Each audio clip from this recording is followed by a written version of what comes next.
All right, welcome everybody to the PHLY Sixers pregame show. I don't know why you're here. I really appreciate it, but I reassess your priorities. There's a massive Phillies game going on right now. We can hear the TV in the background. May or may not be up on my screen right now, but I promise I will pay attention as we do this podcast. How you doing, Rich?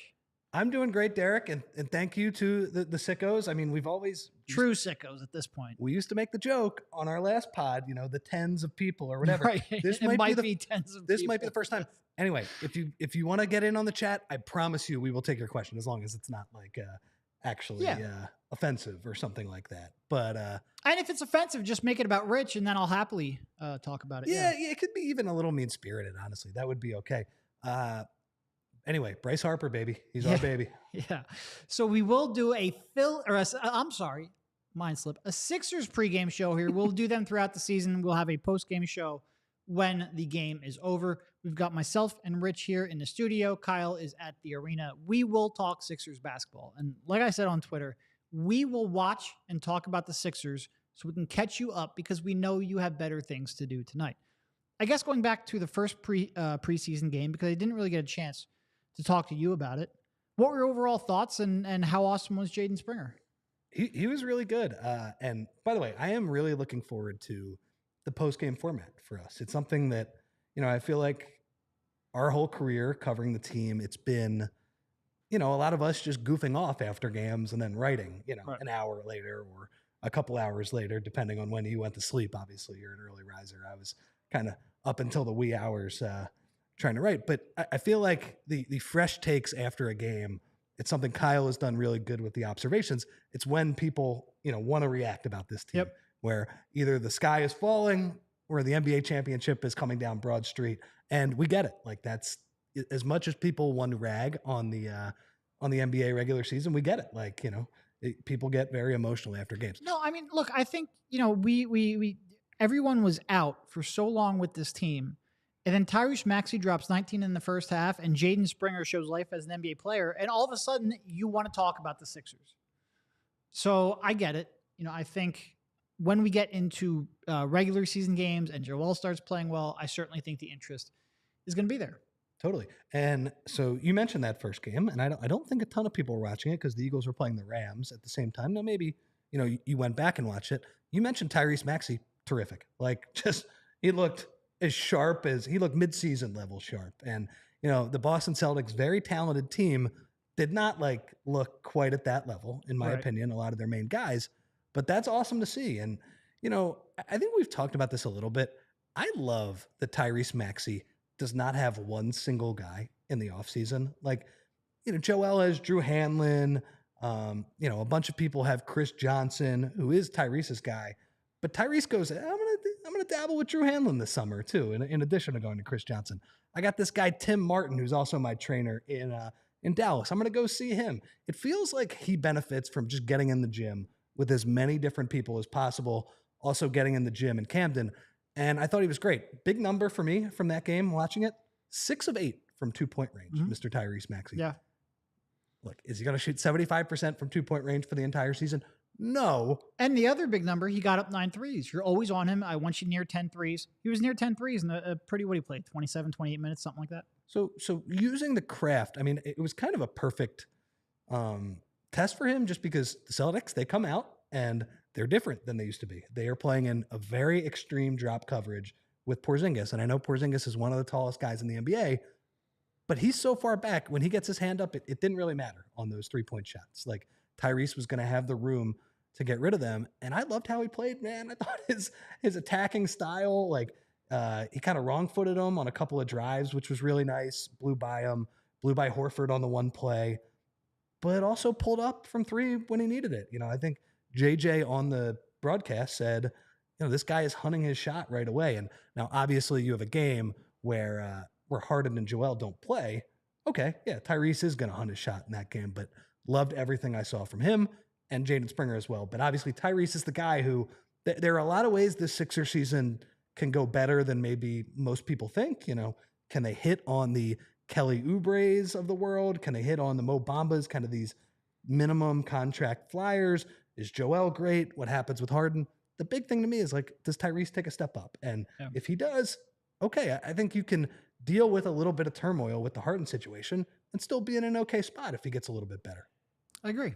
I agree. All right, so let's go to Jaden, because I think Jaden was the one who was really the surprise one. Like Maxey having a great game, especially maybe against that team and that defense, you were a little surprised, but it is preseason, and also like you said, they're a little more susceptible to the pull-up Jays than maybe they were before. Yep. They still have a ton of incredible perimeter defenders, but when your perimeter defenders are playing even at 90% speed and you have something to exploit, Tyrese Maxey doesn't have a 90% speed. He only plays at 100%. 150. He's going to have some success there in the preseason. Jaden is somebody who I think we've both agreed is an NBA defender almost right from the moment he arrived. And he was very young when he arrived, was an NBA defender almost right from the jump. Still looks like he's a fantastic NBA defender. But I thought for the first time, he sort of looked like a NBA level basketball player all around. And again, it's one game. It's a preseason game. But it was pretty exciting. I'm curious what you saw there. So, Todd, thank you for joining us. Todd mentioned in the chat, in the Sixers Beat pod, we would always talk about, Jaden jumping off 2 feet. And that to me is still an issue for him. I think you saw a couple times, there was one fast break where, he gets a ball and he probably should just be able to lay it in. Right. And he takes forever. Yeah. And the real issue is like when you're driving, when you're cutting, it just takes you a little longer to load up and elevate near the rim. When he does elevate, he can obviously elevate with the best of them. It's just an extra second, not even second, an extra half second, quarter second to really gather yourself. He has to get his steps right. So that is a little bit of my skill level issues with Jaden that he's going to have to prove. That said, completely agree with you. It was one thing that was great. Now, I know it was a preseason game. I'm sure the Celtics were not going 1,000%. I loved his offensive rebounding. There were actually 2 things. It was the offensive rebounding and it was the cutting. And, I kind of like that. It seems like, I don't know if Nick has talked about this, but it didn't seem like they ran a lot of plays the other night. It seemed like they have kind of a 5-out motion offense where it's read and react, kind of the weak side guy cuts, there are some pick and rolls sprinkled in. There's some roll and replace type stuff. Like it seems like Nick is kind of just putting the basics in. And now maybe that is what the regular offense will look like in the regular season where they want to turn into a little bit more unpredictable in the playoffs. We will see how that goes. A former Sixers coach would say they're running vanilla. Yep. Very, very vanilla. But I liked how Jaden worked. Like there were a couple times, whether it was Tatum, might've been Drew, those guys fell asleep on the weak side when the Sixers were, doing their dribble handoffs on the strong side. And he did a great job of cutting in. And while the 2-footed leaping was an issue, when you cut right by a guy and catch the ball in stride, I'm not worried about Jaden Springer finishing. Right. Like when he can do that. So that was really good. And the offensive rebounding, like he found opportunities to sneak in and, just play physical and just, I feel like he definitely is a better rebounder for his size. So that's been good. Obviously good when he can knock down a couple threes. Right. Trey Turner struck out with the man on third. It's all right. They're up 6-1. That happens. I promise I'm paying attention to what Rich is saying. I promise. It just felt like I think he's still talking about Jaden Springer, but I'm not sure. It felt like you were really upset about my Jaden Springer point there. No, and I felt if I shake my head, it's not at you. It's definitely I felt a little hurt. No, that was a great game. And I certainly, with Embiid and Harden out again tonight, I think those are the 2 guys I'm most excited to see. Now, would I like B-Ball Paul to look a little bit better? Would I like Oubre to look a little bit better? Yeah, you want to see those things as well. But the 2 guys who I'm most excited in are Tyrese Maxey and then Jaden Springer, who, like Kyle pointed this out, he barely got in the first half. Like he was below Danny Green on the depth chart. Like, Nick, move him up, man. Like this season, because the offseason was so rough and it felt like there was just a talent drain for this team, especially on the fringes. Now, obviously, in your main core, depending on if Harden leaves, like the things that I was against last year, whether it's Paul Reed shooting threes, Jaden Springer playing, like, let's see it. Like, I do not see a good reason to not experiment with those things because those are some of the only avenues this team has to actually improve. So let's see more Jaden than No, I thought Jaden was like when the threes were open, he took them. When the cutting lanes were open, and you're right, that might be the most encouraging thing because he really needs to find ways to be a factor in the half court, and cutting when those lanes are there are big. Like I said on the previous podcast, I thought maybe the best one was Danny Green was running a dribble handoff, which might be the only time all year Danny Green runs a dribble handoff, or hopefully it is. But he found a cutting Springer who then made a bounce pass to Paul Reed. And there was just multiple good decisions that he made in a row. And that I thought, and he did a bunch of that. Like he was blowing up screens on the perimeter defensively, stopping plays, forcing them to reset. Like it's really encouraging because the Sixers don't have anyone else who really fights through a screen well. If he can be playable enough offensively to let those natural defensive talents and abilities shine, it's really a piece they need because every other good defender they have is 135 years old. They just need somebody with fresh legs who can really check some of those guys. It was good to see. You mentioned it's the only time Danny Green will run a dribble handoff. It kind of he'll have a pull up in transition there too. Well, that game kind of reminded me. Do you remember they played the Nuggets a couple of years ago? It was a Saturday afternoon game. And remember, I believe Seth Curry got COVID a couple nights before, and basically everybody was out. They had to dress Mike Scott, who was hurt. Embiid was mad about that for 4 months after it happened.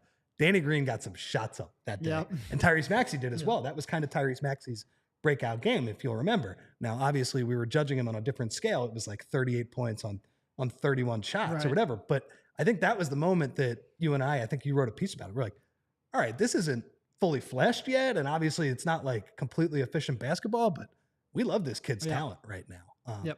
So just see more of those things. Obviously, I thought Tobias played pretty well too. I liked I would say in the first game too, I like how like they talked about the egalitarian offense. I liked how they pushed the ball.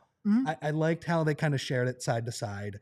It's not exactly the perfect thing you want with Daniel House and all of those guys, but I do think for early in the season, you don't have to be perfect, and instilling kind of good general habits is important. It was a good thing. And, it kind of reminded me a little bit of those Toronto teams. You and Kyle have talked about this where, the Sixers were good at fast breaks with Ben Simmons, but Ben Simmons was like the only guy who would do it. He basically called for the ball every time. It kind of reminded me a couple of those, like some of those Kyle Lowry hit-ahead passes. I mean, when we watched them play Nick Nurse teams, when the Nick Nurse teams were awesome in Toronto, it was just like watching the Raptors play. They're just going to get the ball ahead quickly, and it's something that's on your mind at all times. And I think it does stress out a team. So I thought it was a good night for Nick in terms of like it seems like what I love the fact that you're just like running by yourself here because it just lets me concentrate on what's. Well, I got a lot of takes. I haven't talked in a couple of weeks. You were in Colorado. I got some stuff to say about this team. So it was. I thought it was encouraging in terms of like Nick Nurse kind of laying the groundwork. Good first game. Again, I don't really care about the result in the preseason. Like, to be honest with you, I don't really care about the result at the beginning of the regular season either too. But it felt like they said they had a great camp in Colorado, and I was like, okay, that looks like a team that's not completely starting from scratch here. Yeah, and you get sort of like, especially with a new coach, you probably get a little bit of an effort bump. Like the Celtics, most of their players don't necessarily have a lot to prove. Like they know their starting lineup, they know their rotation players. It's all the Sixers players. It's their first impressions with, or it's Nick Nurse's first impressions with them. They're all trying to make a good impression. You're probably going to see really good effort here, especially from players fighting for positional battles. And with Harden and Embiid and Melton all out in the previous game, everyone that was playing, with the exception of Tyrese Maxey, was probably playing for something in terms of their playing time. And like we said, Tyrese Maxey only has 100%. He doesn't have anything else. So I guess that's probably a good enough pivot to today's game. Just a few quick notes here. Out for the Sixers, Harden, Embiid, and Korkmaz with the leg strain are all still out. Nick Nurse did say that Harden and Embiid could play in the Sixers' next preseason game on Monday. And then for the Celtics, it's Tatum and Brown out as well. So I was just curious, do you have any real thoughts on what the starting lineup might be? Obviously, you would expect Maxey. I didn't necessarily like having Pat Beverly in there to start. I would like them staggered as much as possible. When Maxey is playing without Harden, I want Maxey to have the ball a little more than he had maybe to start the previous game, have Beverly handle it when he's out. Do you think maybe they just bring in Melton now because he's available and have him be the starter back there too? I think Melton is probably ahead of Pat Bev on the depth chart, right? Like he definitely is. I don't mind seeing Jaden Springer start, to be honest, just because I want to see him. I want to see give me as much Jaden Springer as we can get, but I think it's probably Melton. I think it's probably Melton. And I think that's a better thing too. I don't know. That starting lineup they had the other night, when you have Pat Bev and PJ on the team, that's like, it's not a ton of playmaking from a couple of your spots there. it's kind of a good thing because you get to watch Tyrese cook, right? Yep. Like that's like, but in terms of actually building a functional NBA offense, probably not the best thing. Now, I will say, does the calculus change a little bit once you have 21 playing in the middle? Yeah, I think that probably it's going to change things a little bit here. But yeah, I think I'd like to see Melton with Maxey here. Agreed. So that will be fun to watch. Got Kyle in here letting us know that, let's see, Daniel House has a left knee injury, but he's fine. I'm not entirely sure what that means, but thank you, Kyle, for checking in. And I guess we'll probably, I mean, it's, I would love to see a little more Tyrese Maxey running the show. So I really hope that they put Melton in there. All right. I guess we had a couple questions here, which we'll get to before we talk about what we're looking forward to.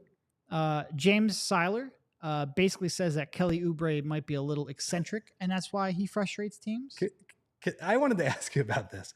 What was the deal? I only saw the picture of him in Colorado. What was the deal with him and the sunglasses? Like he just showed up and he was just walked over and he had sunglasses on. I don't know. Look, I thought it was a very Kelly Oubre type of game. Okay, so Kyle, he's basically saying that Daniel House isn't playing tonight, but he's fine. He isn't playing tonight because of a left knee injury, but he's fine. So nothing to worry about, basically. Precautionary, I guess, is the way you would phrase it. By the way, very sneaky, important player for this team. Yeah. And it's one of those things they where have 1.5 wings. The other one's the guy where we're talking about with the sunglasses inside. I know. And very Kelly Oubre game the other night where just didn't really contribute a ton to. So I mean, we can pivot there. No, going back to James's question, he frustrates teams because he plays like an idiot. He plays like a basketball idiot.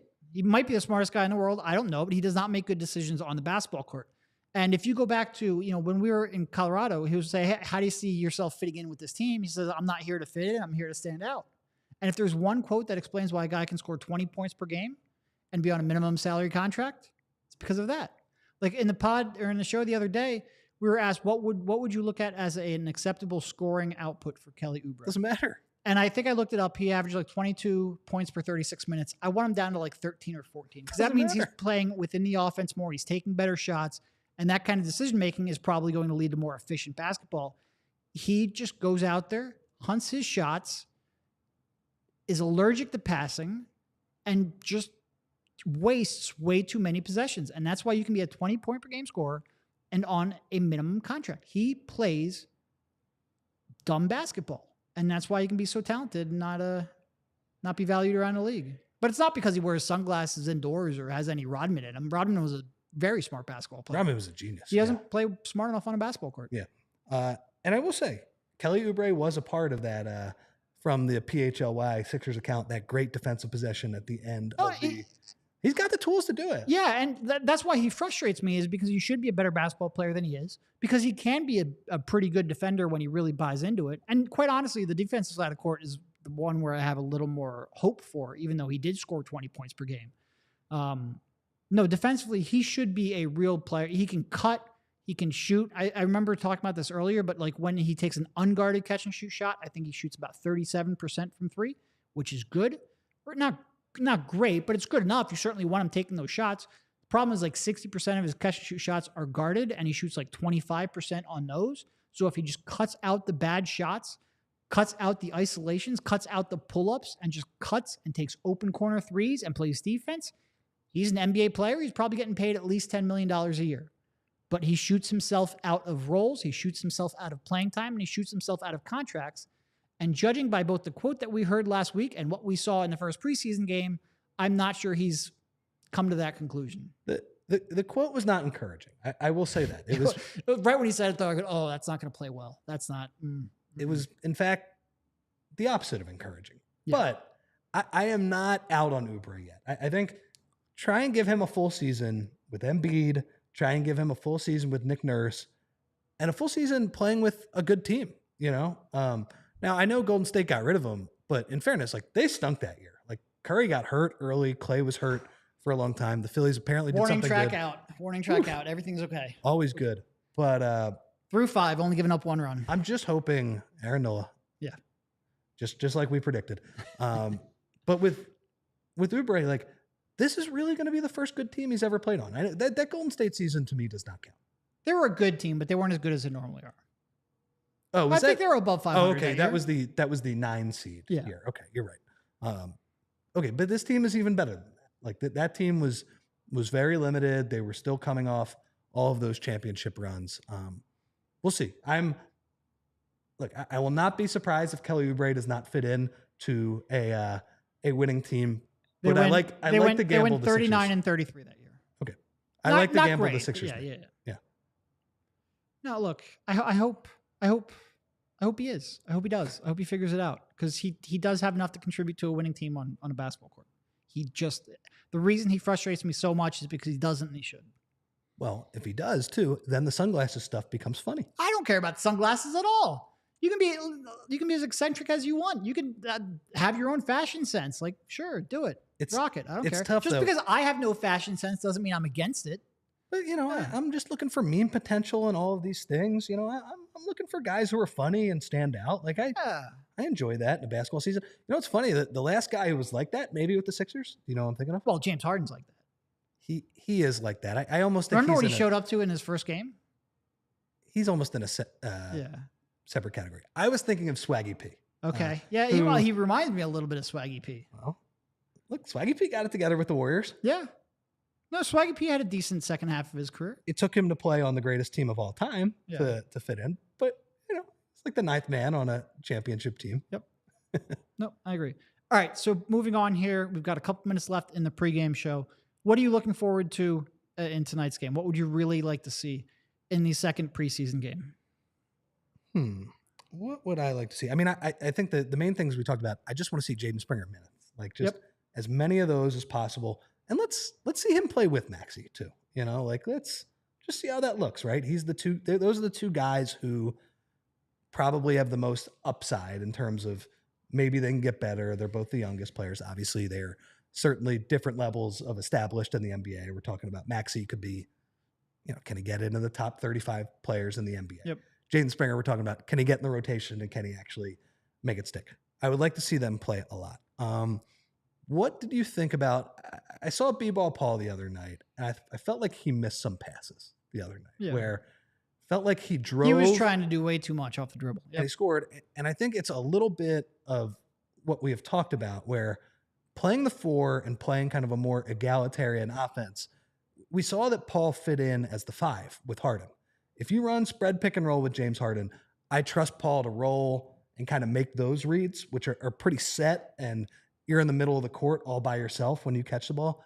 Can you think it a little bit faster in tight spaces? Because there were a couple times I thought he pumped and went. He drove into the paint and he got an advantage, but he was too slow to see the pass. Felt like there were kick out passes. So I'd like to see him maybe get a little bit better at that. I'd like to see more running. Just let's see more of that. Kick the ball ahead, whether it's Tobias in transition, whether it's Melt, whether it's Maxey, like just kind of sharing the ball. Just kind of pick up from the first game, because I know they ended up losing the first game. They were pretty close with the Celtics stars through 3 quarters when everybody was out of the game. I was relatively encouraged by that performance. No? Bryce hit another home run. I don't know if you guys can hear that through the microphones, but Jamie is very happy with Bryce's performance. Bryce Harper, baby. He's our baby. Yes. Everything that you said for sure. And just, how does Tyrese Maxey handle? Because this is a tough, even with Brown and Tatum out, this is a tough perimeter defense in Boston. Do they make any adjustments to that Maxey pick and roll in terms of the coverage? And how does Maxey respond to still what is a pretty tough matchup for him? Again, with Boston now on their 3rd game, they might be a little more in a little more of a rhythm, maybe a little more give a shit, as teams tend to do as they get closer to the end of the playoffs. Might be ramped up energy-wise. How does Tyrese Maxey respond? It's a little bit of a boring answer to say, hey, they got 2 guys who were good last game. Let's see if they can still be good. But it's preseason. That's sort of where my head's at. And also, do you just get a better game out of Paul Reed? He's another one where I think he's trying to figure out what to do with the added responsibility that Nick Nurse has given him. And that's okay. And there might be a little bit of growing pains. How does day 2 look? And it's funny. It's like Tyrese is the boring answer, but in terms of like excitement watching the game, he's the exciting answer. Yep. People like watching Tyrese Maxey play. I love watching Tyrese Yep. Maxey play. He was electric the other night. And it would be cool. Boston was the worst matchup for him for a long time. Yep. It would be cool if Porzingis comes in here and it's like, okay, this is a little bit easier. There's at least a specific schematic thing that Boston now has to do that he can say, okay, I can get my points this way. Yep, I agree. We have a question here from Randy in the chat. Who is the 6 starters that Nurse is talking about? It's the 5 from last year in Melton. Yeah. As much as we can be excited about Jaden Springer, he has not yet cracked that rotation. Outside of that, do you have a score? No, I'm just kidding. I'm not predict a preseason game. Any other final thoughts here as we wrap up and go watch the Phils? Oh, and the Sixers. We'll have 2 screens going. Don't worry. Well, and again, if you're tuning in here, tune in after the game. Rich and I can get you brought up to speed on the game that you didn't watch, because hopefully you're all watching the other game in town. No, go Phils. Yep, go Phils. Sounds good. Thank you, Rich, and I'll talk to you in a couple hours. We all city.